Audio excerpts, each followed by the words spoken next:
There is a fatigue that arrives only after one has understood enough to no longer be deceived by the surface of things. It is not the tiredness of the body after exertion, nor the exhaustion that follows grief or sudden loss. It settles more quietly than that. Without spectacle, without a clear beginning, one simply notices, at some point, that the day presses upon the mind with a weight that cannot be explained by what has happened within it. You wake, and nothing is wrong. At least not in any way that can be pointed to without exaggeration. The room is as it was. The world has not collapsed overnight. Yet consciousness returns already burdened, as if it has inherited a debt it did not choose and cannot discharge. The hours ahead stretch out not as possibility but as requirement, a sequence to be endured rather than entered. This is not sadness in the dramatic sense, nor despair that cries out for remedy. It is duller, more exacting. It resembles the heaviness of air before rain that never comes. A pressure without release. You move through the day carrying it without protest, because protest would require a belief that something else is owed. Understanding is often praised as liberation, but there is a point beyond which it ceases to free and begins to weigh. When you see too clearly how little is promised, how predictably the same patterns return, how thin the margin is between effort and futility, a certain eagerness drains away, not because you are weak, but because illusion has lost its authority. The fatigue I speak of does not announce itself as insight. It does not congratulate you for having arrived. It simply remains, patient and unmoved, accompanying each thought like a low background hum. It is the cost of having looked long enough to notice that anticipation itself requires more energy than it gives back. Desire once served as a kind of engine. It pulled the mind forward, supplied reasons where none were evident, lent importance to what would otherwise appear neutral. But when you have watched desire long enough, you begin to see its rhythm with uncomfortable clarity. It rises, insists, promises relief, and then withdraws, leaving behind only the need to rise again. After sufficient repetitions, the promise loses its force.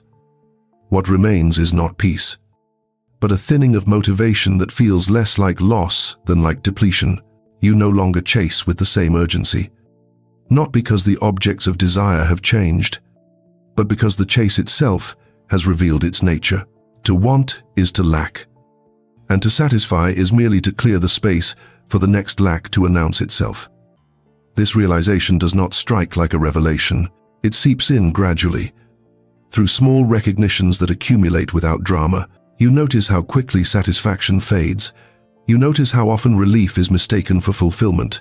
You notice how the mind, once relieved, immediately searches for the next disturbance, as though calm were intolerable unless it can be justified by effort. In such moments, fatigue takes on a particular character. It is not that you cannot act, but that action appears stripped of its former meaning. Tasks still demand completion. Conversations still require participation. Roles still must be played, but the internal narrative that once animated these movements has grown quiet, and in its place there is only function. This is when time begins to feel heavier, not because it moves too slowly, but because it must be filled. Empty hours are not experienced as freedom but as exposure, without the scaffolding of desire. The mind is left face to face with duration itself, and duration offers no guidance on how it should be inhabited.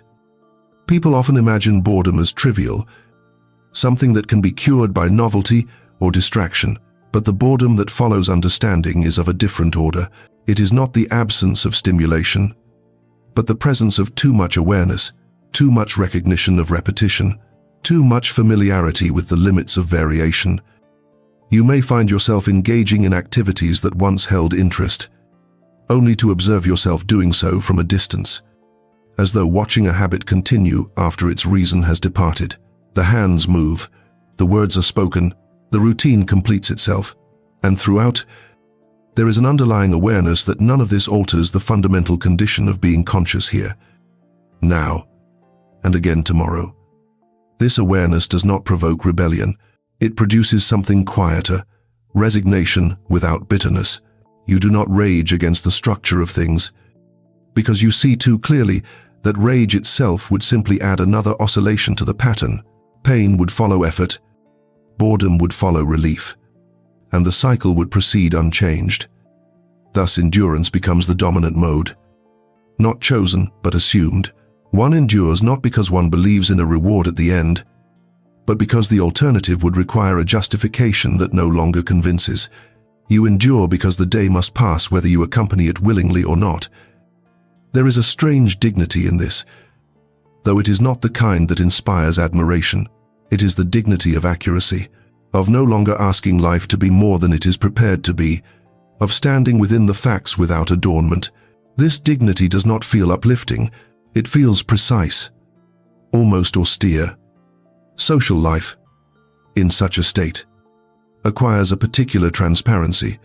You see how much of interaction is structured around shared illusions, around the mutual reinforcement of expectations that are rarely examined. Conversations circle familiar topics.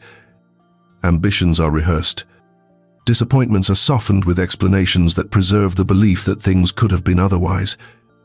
When you no longer fully participate in these beliefs, a subtle distance emerges, not always visible to others, but unmistakable to yourself. You speak when required, you nod when appropriate, yet there is an internal withholding, not of hostility, but of investment. You cannot entirely lend yourself to narratives you no longer trust. This distance contributes further to fatigue. Maintaining appearances requires effort, and effort without conviction is particularly draining. It is not that you resent others for their illusions. You remember having them yourself, but remembering is not the same as returning.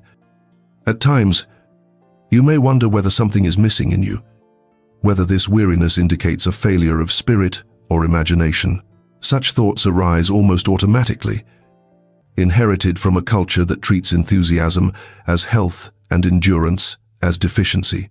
But when examined closely, these doubts dissolve. What has changed is not your capacity to feel, but your willingness to be misled. The mind, when stripped of its brighter projections, does not collapse. It continues to operate, to observe, to register, but its tone alters. Thoughts become quieter, more economical. They no longer rush ahead of themselves. They settle closer to what is given. And in doing so, they relinquish a certain excess. This excess was once mistaken for vitality. Its absence is now mistaken for emptiness. In truth, it is neither. It is simply the reduction of unnecessary movement, the slowing of a machinery that has learned the limits of its output. Fatigue, in this sense, is not an obstacle to be overcome. It is a signal that a certain stage of illusion has been passed through and left behind. One does not celebrate this passage. One does not mourn it either. One simply finds oneself on the other side, where the air is thinner and the noise reduced. In this thinner air, emotions lose some of their intensity. Joy does not soar as it once did, but neither does sorrow strike as sharply. Everything arrives moderated, as though filtered through an awareness that refuses to be surprised. Even pain, when it comes, is accompanied by a recognition of its place within the larger pattern. This recognition does not make pain pleasant. It merely situates it. To suffer without surprise is still to suffer. But it is to do so without the additional burden of betrayal. You no longer ask why this has happened, because you have already answered that question too many times. As days accumulate under this understanding, the future ceases to function as a source of excitement. It becomes instead a continuation of the present, extended along a predictable line. Plans lose their emotional charge. They are made because coordination requires them, not because they hold the promise of transformation. This does not mean that life stops moving. Events still occur, changes still impose themselves, but they are received with a kind of level gaze, one that neither inflates nor diminishes them beyond their immediate impact. You respond, adjust, and proceed, without expecting the adjustment to alter the fundamental texture of existence. The fatigue deepens here, not dramatically, but steadily. It is the fatigue of continuity, of knowing that whatever arrangement is achieved will soon need to be maintained, defended, or replaced. Stability reveals itself as temporary, effort-intensive, and fragile. The relief it offers is real but brief, and its brevity is no longer forgotten. Sleep offers only partial refuge, even in rest. The mind carries a residue of awareness that does not fully dissolve. Dreams may come, but they do not restore illusion. Waking returns with the same quiet gravity, the same recognition that consciousness resumes not because it has chosen to, but because continuation has not yet ceased. Morning light does not offend, but it does not inspire. It simply reveals what is already there, the objects in the room, the outline of the day, the presence of time waiting to be filled. You rise not with reluctance or eagerness, but with compliance. This compliance is often misunderstood, even by those who live within it. It is not submission to authority or fear of consequence. It is submission to fact, to the recognition that existence, once underway, proceeds according to conditions that are largely indifferent to personal preference. Within this indifference, one learns to conserve energy.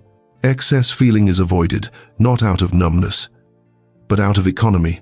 You no longer expend yourself on reactions that change nothing. You allow moments to pass without commentary.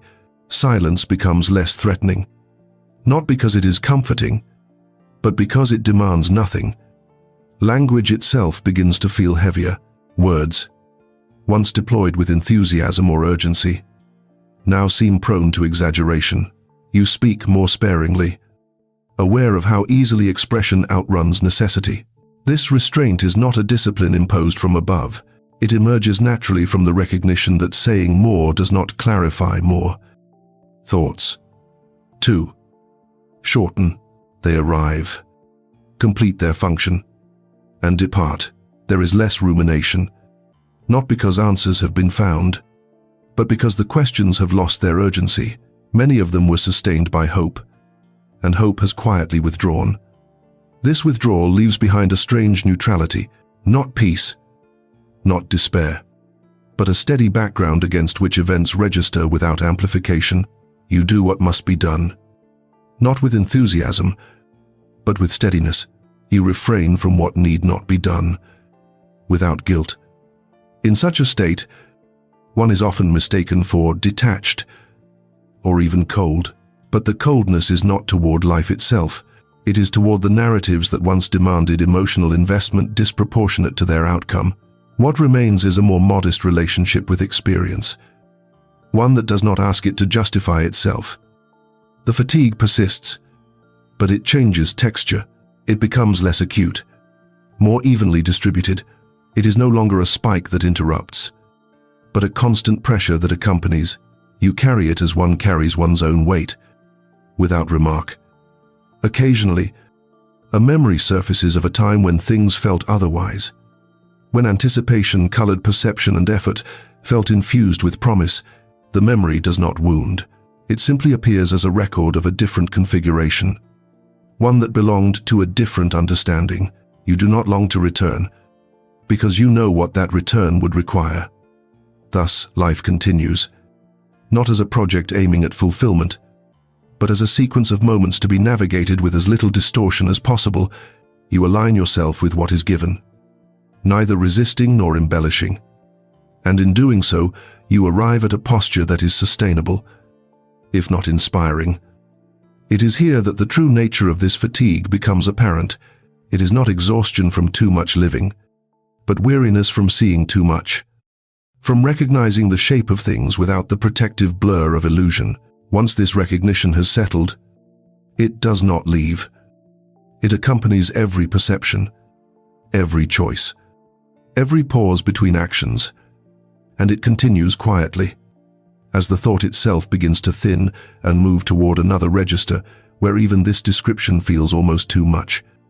And the mind, having said what can be said, rests briefly before continuing into what remains unsaid, into the awareness that even this clarity does not conclude, but merely carries itself forward, unchanged, into the next moment. where endurance resumes not as a decision, but as the only remaining posture in a world that does not ask whether one is willing. Only that one remain conscious, present, and moving through time as it unfolds, without promise, without complaint, and with the knowledge that this movement itself is what continues, even as the thought trails off into the same quiet persistence that has accompanied every preceding moment, and now moves on, still unfinished, still ongoing, still aware that what follows will not introduce novelty, only a further extension of this same measured, unembellished continuation, which does not announce itself as meaning, but simply remains, waiting, as the next response takes up the thread where this one, inevitably, must pause. There is a peculiar honesty in this waiting, an honesty that does not console. You notice how the mind, once stripped of its larger expectations, begins to attend to smaller, almost negligible details, not because they matter more, but because nothing else insists. The sound of footsteps in another room, the slow dimming of afternoon light, the sensation of sitting without urgency, these things are not elevated into meaning, they are simply noticed, and then allowed to pass. Understanding, when it deepens, alters not only what you think, but how you inhabit time. The future loses its pull, the past its authority. Both become less active forces and more like quiet backgrounds against which the present unfolds. You do not dwell excessively on what has been, nor do you project yourself forward with hope. You remain where you are, not by choice, but because the alternatives no longer persuade. This remaining has a cost. Without anticipation, movement feels heavier. Each action must justify itself immediately, because it no longer borrows significance from what it promises to lead toward. You ask, often without words, whether something needs to be done at all. When the answer is no, you refrain. When it is yes, you proceed without embellishment. People often misunderstand this restraint. They mistake it for indifference, or for a lack of inner life. In truth, it is the opposite. It arises from having observed the inner life too closely, from having followed its oscillations until their pattern became unmistakable. One does not abandon intensity lightly. One abandons it when its returns no longer cover its costs. Boredom, in this context, is not the restless boredom of youth, seeking stimulation to escape emptiness. It is a settled boredom, heavy and almost solemn. It does not agitate. It sits. It fills the space left behind when striving has lost credibility. You cannot distract yourself from it, because distraction relies on the same machinery of desire that has already been dismantled. This boredom carries an odd lucidity within it. You see how many pursuits are driven not by interest, but by the fear of being left alone with one's own awareness. You see how movement is often chosen over stillness, not because it leads somewhere, but because stillness reveals too much. Once this is seen, distraction loses its innocence. You may still engage in diversion, but you do so knowingly, without the pretense that it satisfies. A book, a walk, a conversation may occupy the surface of attention, but beneath that surface there remains an unbroken awareness of their provisional nature. They pass the time, but they do not answer it. As this awareness settles, the self begins to feel less solid, not dissolved, but thinned. The narratives that once defined you lose their grip. You no longer rehearse who you are or what you are becoming. Identity becomes a functional arrangement rather than a source of pride or conflict. You are who you need to be in order to move through the day, and no more. This thinning can feel like loss, especially when compared to earlier states of intensity, but it is not experienced as tragedy. It is experienced as adjustment. The mind recalibrates itself to a narrower range, one that requires less emotional expenditure. In doing so, it conserves what little energy remains after illusion has withdrawn. Clarity, in this stage, does not sharpen, it quiets. You no longer seek to understand more, because you have understood enough to know what further understanding will yield. The large outlines are already visible. The variations occur within them, not beyond them. To look harder would not reveal an exit. Thus, thinking itself becomes less ambitious. It no longer aims at resolution. It traces what is present, acknowledges it, and releases it. Thoughts arise and fall away without leaving much residue. There is a sense that the mind has learned to stay closer to the ground, to avoid the heights from which disappointment once followed. In social settings, this manifests as a kind of reserve that does not ask to be noticed. You listen more than you speak, not because you have nothing to say, but because much of what could be said feels unnecessary. When you do speak, your words tend to land closer to fact than to interpretation. You avoid exaggeration, not as a moral stance, but because exaggeration no longer serves. Others may sense this difference without being able to name it. They may feel that something in you has withdrawn, that you are less reactive, less invested. They are not wrong, but what has withdrawn is not care, it is expectation. You no longer expect interactions to fulfill you, to define you, or to redeem the day. This absence of expectation alters disappointment as well. When things go poorly, you register the fact without the added shock of surprise. When they go well, you accept the relief without converting it into hope.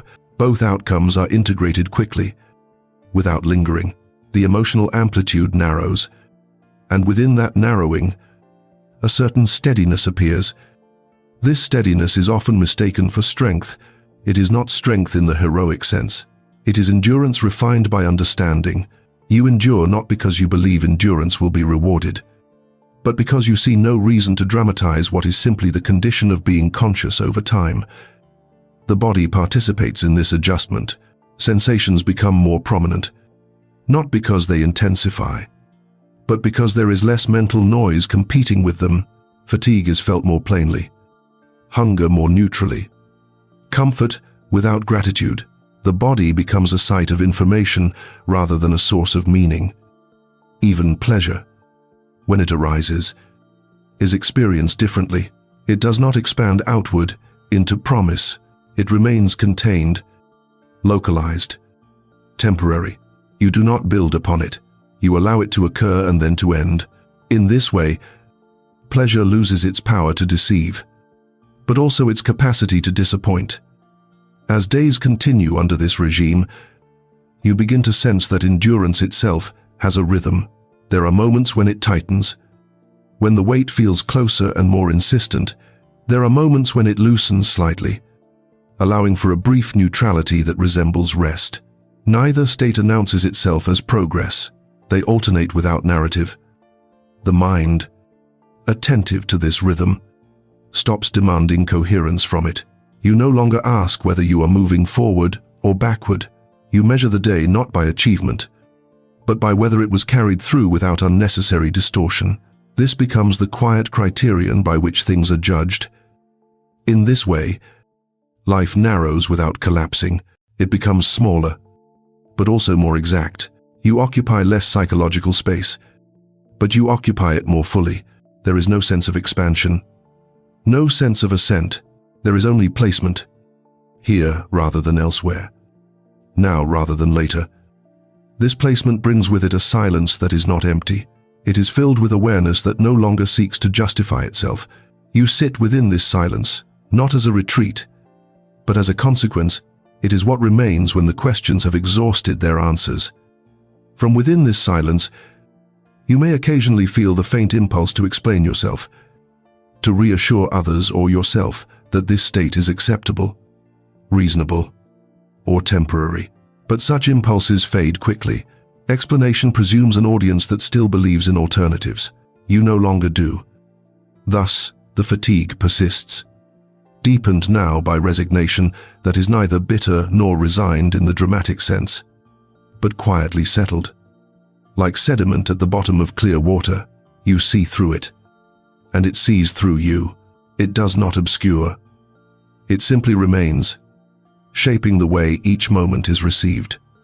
And as this shaping continues, thought itself grows sparser, moving toward a register where even this articulation begins to feel like an excess, where words thin further, and attention prepares to follow the same narrow path forward, into the next stretch of time, where endurance will continue without comment, and where the mind, having adjusted again, proceeds into what comes next, already aware that what comes next will not depart from what has already been seen, only extend it further, quietly, steadily, as the awareness itself continues on, unfinished, unrelieved, and still in motion, waiting now for the next breath of thought to carry it onward.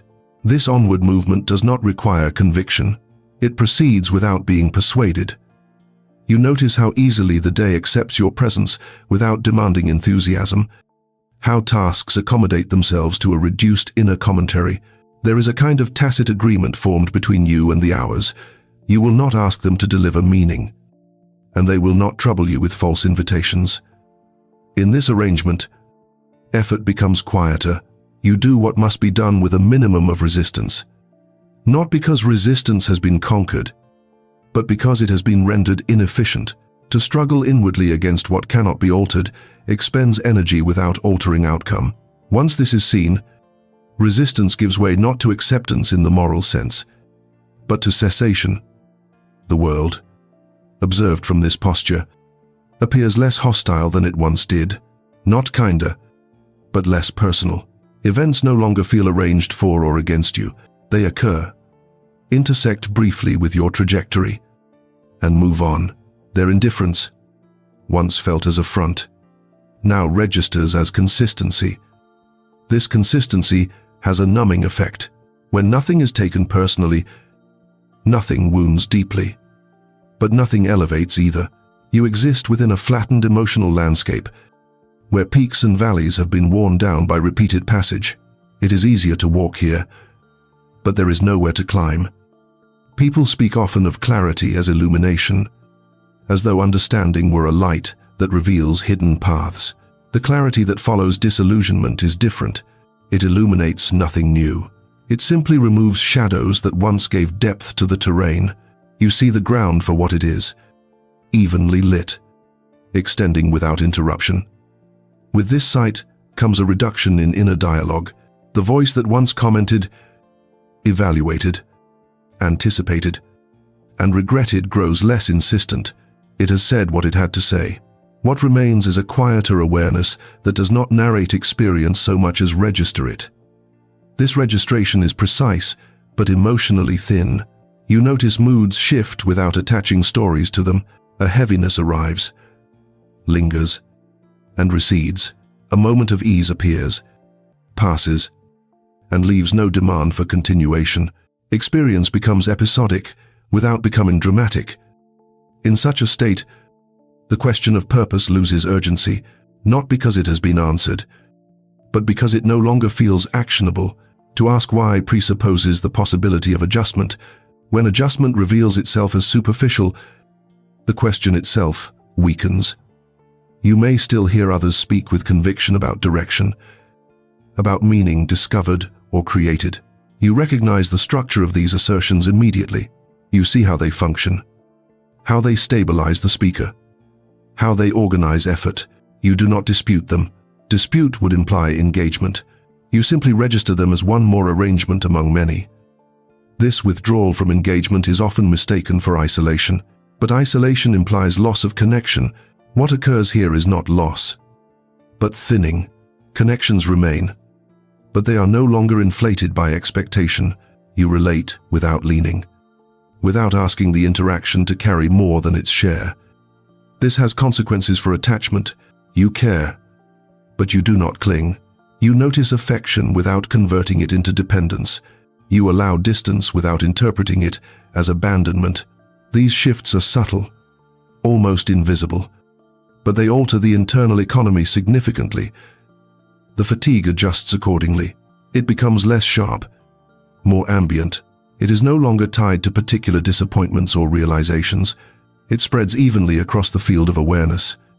Like a low light that never turns off, you learn to operate within it, to pace yourself against its constant presence. Time, under these conditions, loses some of its emotional contour. Days are no longer clearly marked by anticipation or dread. They differ in content, but not in tone. You move through them with a steady cadence that neither accelerates nor slows dramatically. Occasionally, a disruption occurs, an unexpected demand, a sudden change, a reminder of vulnerability. These moments still register. The body tightens, attention sharpens, but the reaction is brief. The underlying understanding absorbs the shock quickly, preventing it from expanding into narrative. This quick absorption is not resilience in the celebrated sense. It is efficiency born of familiarity. You have seen enough variation to know how little variation alters the fundamental condition. The mind no longer invests in extended reaction when outcome is predictable. As this pattern continues, the distinction between inner and outer life becomes less pronounced. What happens outside is mirrored inside with minimal distortion. You do not dramatize events internally, nor do you suppress response entirely. You allow correspondence, and then you let it settle. In this settling, a certain silence grows more pronounced, not the silence of absence, but the silence of reduced commentary. You find yourself capable of sitting without needing to fill the space with thought. The urge to interpret fades, replaced by simple presence. This presence is not celebrated. It does not feel like arrival. It feels like remaining where one already is. Without distraction, you are aware of yourself being aware. And that awareness does not escalate into insight. It simply continues. From here, memory behaves differently. The past is recalled without longing or regret. It appears as a sequence of states that were inhabited and then left. You recognize yourself in them without identifying with them fully. They do not call you back. The future, similarly, loses its narrative pull. You may plan, but planning feels administrative rather than visionary. You prepare not to ensure fulfillment, but to reduce friction. The future becomes a logistical extension of the present rather than a destination. Within this framework, hope becomes redundant, not denied, but unnecessary. You do not oppose it. You simply no longer rely on it to move. Movement continues without it, guided by necessity rather than promise. This absence of hope is often misunderstood as despair, but despair still believes in an alternative that has been lost. What you experience here is different. It is the absence of belief in alternatives altogether. You do not feel deprived. You feel aligned with what is. This alignment does not bring comfort. It brings accuracy. You see your life not as a story unfolding, but as a sequence of moments endured with varying degrees of ease. You see others similarly, moving under the same conditions, often unaware of them. Awareness of this shared condition does not produce solidarity in the sentimental sense. It produces restraint. You judge less, not out of generosity, but out of recognition. Each person moves within limits they did not choose, propelled by forces that operate largely outside conscious intention. The mind, attuned to these limits, stops demanding coherence from existence. It stops asking life to justify itself aesthetically or morally. It accepts that things occur because they can, not because they should. In this acceptance, fatigue reaches a deeper layer. It is no longer merely tiredness of effort or disappointment. It is weariness of explanation. You no longer seek to explain yourself to yourself. You allow states to exist without interrogation. This allowance reduces inner friction, but it does not lighten the load. The weight remains. It is simply carried more evenly. You no longer shift it from shoulder to shoulder looking for relief. You bear it as a constant. At times, you may notice how thin the boundary has become between activity and rest. Both feel similar in tone. Both are entered without expectation. Rest does not promise renewal. Activity does not promise fulfillment. They alternate as conditions require. This equivalence further quiets ambition. You are not drawn strongly toward either pole. You move where circumstances place you. The concept of preference loses sharpness. You do not choose so much as comply with the least resistant path. Such compliance might appear passive from the outside. Internally, it feels neutral, You are neither surrendering nor asserting. You are simply proceeding within the parameters that have revealed themselves as fixed. As this proceeds, the sense of self continues to thin. You are less invested in defending a particular image, less inclined to assert continuity between past, present, and future versions of yourself. Identity becomes something you inhabit lightly, like clothing worn for function rather than expression. This lightness does not produce joy, it produces manageability. You require less maintenance. Fewer internal conflicts demand resolution. The mind operates with reduced friction, even as the underlying fatigue persists.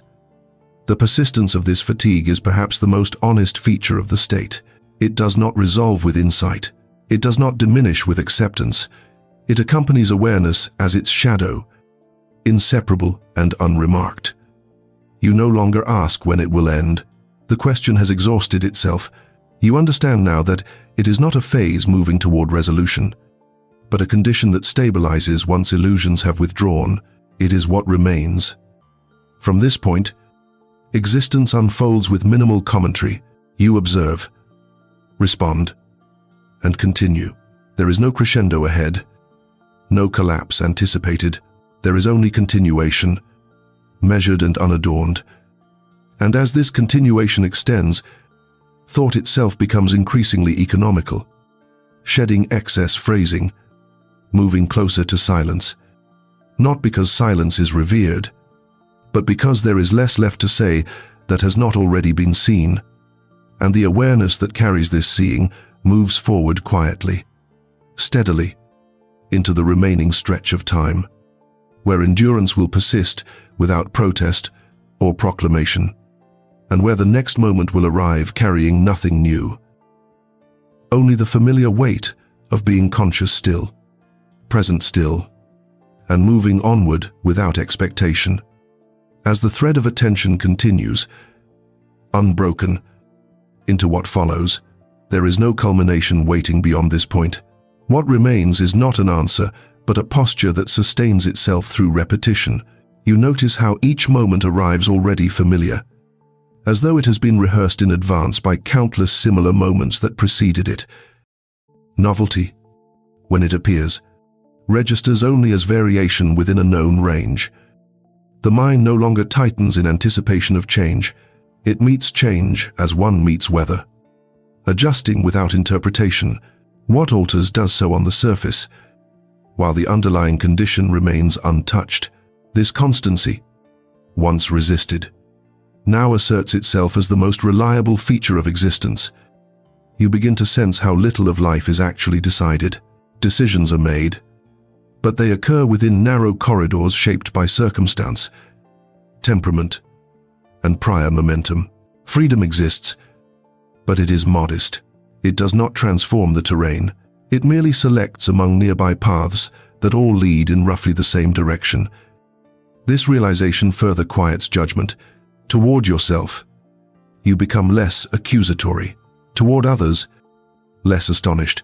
You see how easily behavior can be explained without being excused, how motives operate beneath intention, and how outcomes rarely align with what was imagined at the outset. The fatigue here is no longer heavy in the dramatic sense. It is steady, like a pressure that has always been present and will likely remain. You stop measuring it against an imagined state of lightness. Comparison itself loses relevance when the reference point dissolves. In this state, even suffering loses some of its narrative force. Pain occurs, but it does not automatically become a story about injustice or meaning. It is registered, addressed if possible, endured if not, and then folded back into the ongoing texture of experience. It does not demand interpretation. This does not make pain trivial. It makes it precise. It occupies the space it occupies and no more. The mind no longer amplifies it by asking what it signifies or how it might be redeemed. It accepts pain as one of the regular expressions of being alive. The same precision applies to moments of ease. When tension lifts briefly, you notice the absence without celebrating it. Relief is acknowledged as temporary, not as evidence of progress. You allow it to pass without attaching expectation to its return. As a result, emotional life becomes quieter, flatter, but also more stable. Extremes are rare, not because they are suppressed, but because the mechanisms that once generated them have weakened. Desire no longer escalates quickly. Disappointment no longer plunges deeply. Within this flattened field, attention sharpens in a different way. You become more attuned to the immediate, not because it is meaningful, but because it is what is available. The texture of a surface, the cadence of breathing, the rhythm of walking, these are noticed without being elevated. Such noticing does not become mindfulness in any exalted sense. It is simply what occurs when the mind is no longer pulled forward by promise or backward by regret. Awareness settles into the present because it has nowhere else to go. Language continues to thin. You find fewer reasons to speak internally. Thoughts arise when needed and recede when their function is complete. Silence expands, not as a goal, but as a byproduct of reduced demand. This silence does not feel sacred. It feels adequate. It holds experience without pressing it into shape. You exist within it without commentary, without the need to justify your presence or your persistence. The question of endurance remains, but it is no longer asked aloud. Endurance has become implicit, woven into each movement, each pause. You do not congratulate yourself for enduring. You do not resent the necessity of it. You simply do so, because there is no alternative that persuades. From time to time, you may glimpse how others still chase intensity, still invest heavily in hopes that require constant reinforcement. You recognize the energy involved. You recognize the fragility. You do not intervene. Each person moves according to what still compels them. Your own movement has slowed internally. Even if externally it appears unchanged, you perform the same actions, fulfill the same roles. But the inner urgency has diminished. You are less hurried by your own mind. This reduction in urgency does not free time. It merely alters how time is inhabited. Hours pass neither quickly nor slowly. They pass evenly. Like water flowing at a constant rate, you do not attempt to speed them or slow them. You let them move. Eventually, even the idea of fatigue becomes less pronounced. It remains, but it no longer demands attention. It is folded into the background, part of the general condition rather than a distinct sensation. You carry it as you carry gravity, without remark. What remains most clearly is a sense of being accurately placed, not elevated, not diminished, simply placed within the reality that exists, without appeal to what might have been or what could be. You stand where you are, seeing what is there. This seeing does not lead to resolution. It leads to steadiness. You do not expect the weight to lift. You do not dramatize its presence. You acknowledge it as the cost of consciousness that has learned not to deceive itself. And so, life continues in this register, without crescendo, without collapse. Moments follow one another with measured regularity. Awareness accompanies them without commentary. Endurance persists, not as virtue, not as trial, but as fact. There is no final insight waiting to conclude this process. There is only the continuation itself. Unfolding with quiet insistence, you remain within it, neither resisting nor embracing, simply present, carrying forward the same clear recognition that has brought you here, and that will continue to accompany you, unchanged, through whatever remains. Without asking anything more of you than that, you remain where you are, seeing clearly, standing without illusion, and allowing the unrelieved fact of being conscious to persist, as it does, moment after moment, without promise, without protest, and without the expectation that it will ever become something other than exactly this.